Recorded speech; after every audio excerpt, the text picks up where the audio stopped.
you fixed that Rubik's Cube yet?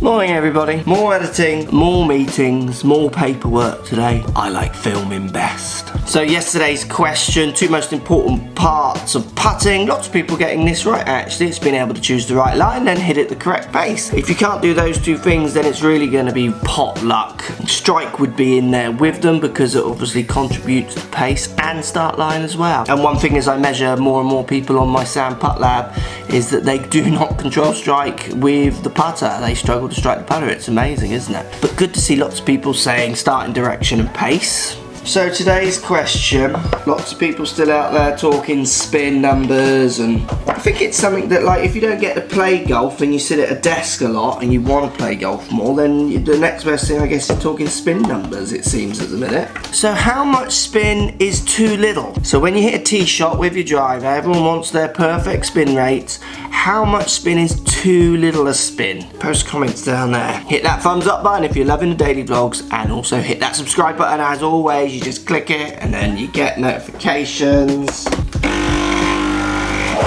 every time I post videos.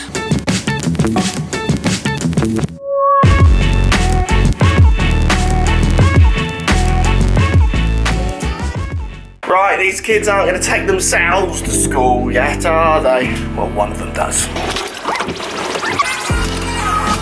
Oh, chosen. There's DJ Lally in the back. Have you fixed that Rubik's Cube yet?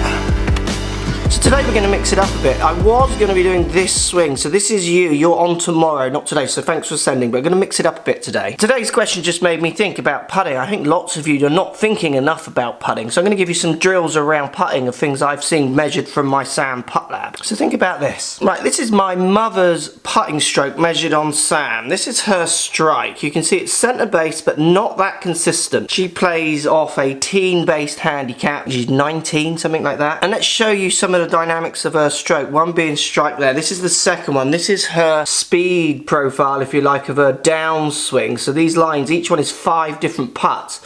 And ideally, she's putting to the same hole on each one of these putts. These lines should be on top of each other, because she should be accelerating into that ball. So the little black line there is impact. She should be accelerating into that ball at the same speed at each putt, within reason, because she's trying to hit the same length putt with each 5 of those. So she can't control strike, and she can't control her speed of her putter into the ball. She's not going to control start line, and she's certainly going to struggle to control pace. So this is a raw beginner, if you like. This is Milo, so a junior, my middleist. There's his strike all over the place, as you would expect from someone who's never really putted before, apart from bit in the garden. And there's his graph as well on his downstroke speed. You can see all the lines at different speeds. So he's getting to impact at different speeds at different times in his stroke each putt. So 5 again, which means he's not going to control distance. If you watch juniors do putting, they struggle to control distance. You can see why.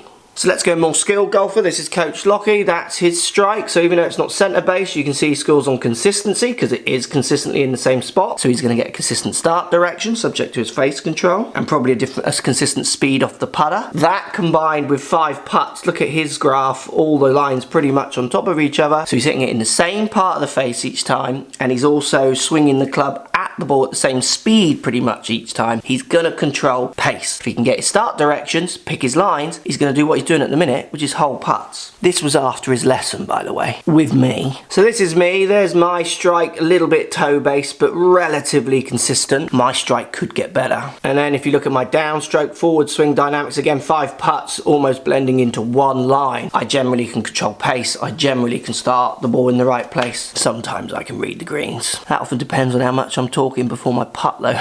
So I'm going to give you some good putting ideas today. Even though if I title this, How to Be a Better Putter, it'll get less views than How to Hit It 300 Yards.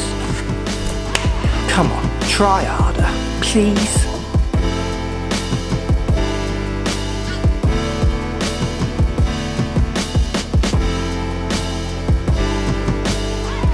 So first idea is around strike.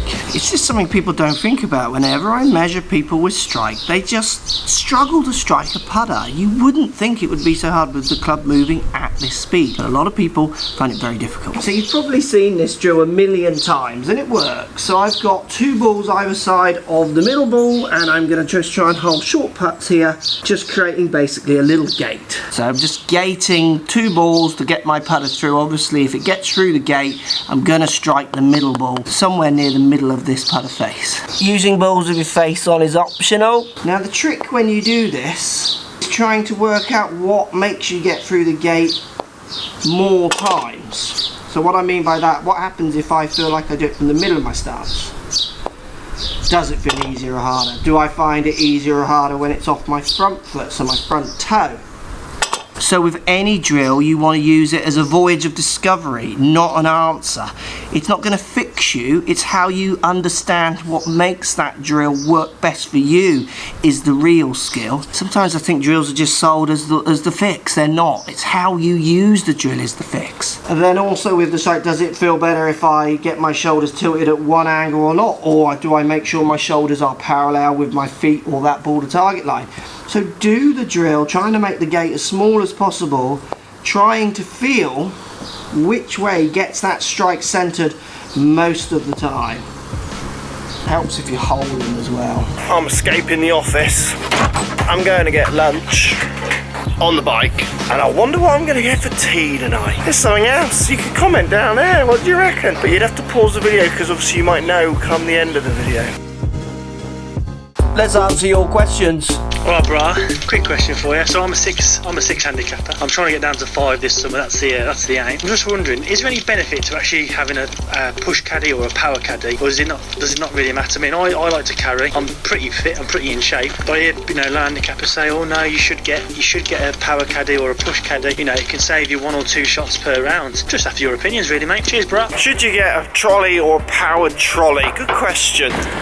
When I was playing a lot, it was very subject to the conditions I was playing in and the level of tournaments I was playing in. So when I was playing in national events, maybe lots of tough links courses, lots of rain, definitely wanted help. Got rained on. So think about this situation. I'm playing 36 holes in a day. Why fatigue with carrying if the powered trolley or the trolley would help? If it would. And on some venues, it definitely does help. Links course, windy, rainy, 36 holes. Why carry if it's going to make you more tired? If using the powered trolley does help you, it certainly helps you stay a bit drier with your clubs, those kind of things I always think as well, than putting a bag down on the ground and picking it up. So this is why you'll find lots of top amateurs do use power carts because they can't afford caddies or get them to come to their travelling events. So it's the next best thing. If you can afford one, definitely. But certainly I would play lots of tournaments carrying my bag as well. In the summer, it felt quicker, it felt nicer, and I didn't feel like I was going to fatigue. It was just an 18-hole event, those kind of things. But the, powered trolleys, I can see them helping.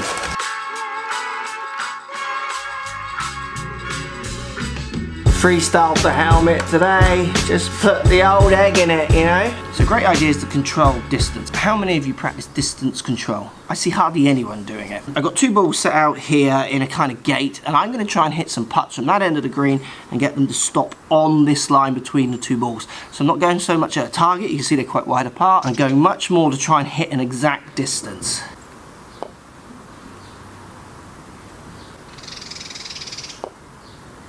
I'm not worrying about line, I'm simply worrying about pace.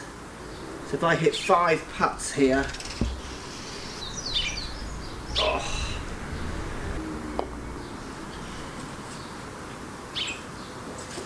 So look at these. 2 not bad, 1 short, 2 far too long. So if you imagine that speed graph that I was showing you at the start, I'm accelerating possibly at different speeds there. Now my putting of late has not been good in the last couple of videos over the space of the last 4 months. My putting has been very poor, and it's very much because I can't feel pace so well at the moment. This is a drill I will use over and over again until I get the feel of pace. And I can equate this feeling of control to different speed greens purely because I've played on many different speed greens. Obviously obviously setting it to one pace, this putting green, gives me an average, but it builds up my confidence of feeling pace a bit more and imagining, having that kind of pre-imagined feel that what pace I'm going to hit each putt. It really helps me build my confidence. But this is one I feel like I would need to drill.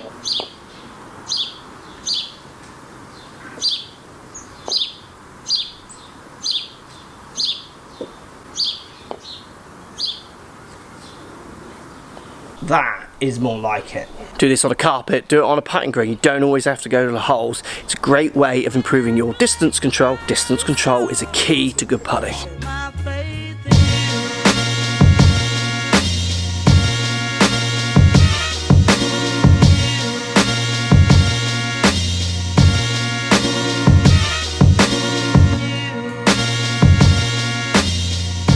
Now, green reading is an art. It's a skill in itself and something you should think about practicing more. Now, for me, I'm someone who will get down on my knees like this and literally look for lines, look for breaks, walk around the green as I'm taking the flags out, get ideas for breaks. Now, the trouble with that way is there's nothing I can give you, no tangible thing that you can take away to improve on. This doesn't mean this isn't still a great way to work out breaks of greens, because I still use it. But when it comes to breaks on the green, and if you want to get a little bit more scientific and a bit more of a tangible idea of how to work out the breaks on the greens, you need to be using something like Endpoint or Endpoint Express. You'll see people doing it on the telly, you'll see some people doing it in my videos. So using their feet to feel the different breaks. Now the thing you've got to be careful with here, obviously there's rules of standing on your line and things like that, but when I stand here on this line I can feel there's definitely more pressure on my left and my right. Gravity is pushing me this way. Obviously I can see the slope, I know the slope on my green. But it's something I did with my eldest, so Fanula, who is 11. Recently when she was putting, I told her to look for the line. She got down and she couldn't see anything. I told her to stand with her feet either side of the ball, so this way, and asked her to feel which way she felt like she was being pulled with gravity. And I was amazed how she quickly got the line. She instantly said, yeah, it's a right to left putt. She could feel it through her feet more than she could see it. I think she'll train herself to see it the more she gets playing golf, because she actually hasn't been on a golf course that much. But using your feet is a great way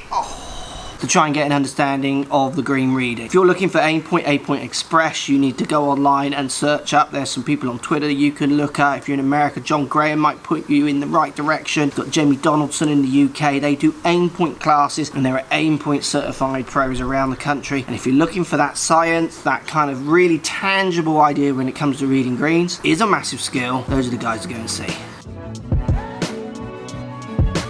There we go, thank you for watching. Remember, hit that thumbs up button down below. Don't be afraid to subscribe to the channel. Post those comments. How much spin is too little? Asparagus. I've gone for chicken in red wine tonight, or with some rice. Bet no one saw that one coming. Going to Augusta, yes please, yes please. I'm going to Augusta, yes please, yes please. Guys, does anyone know where my master's chair is?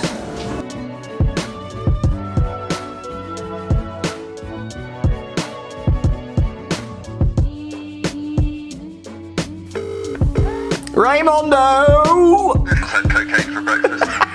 How is it going, Raymondo? I'm still a bit broken after the weekend, but I'm getting better, so... Well, after all those comments, they've broken you down. They've harmed you, haven't they, deep inside? Well, I haven't seen any of them, I'm just aware of them. I've been telling you most of them.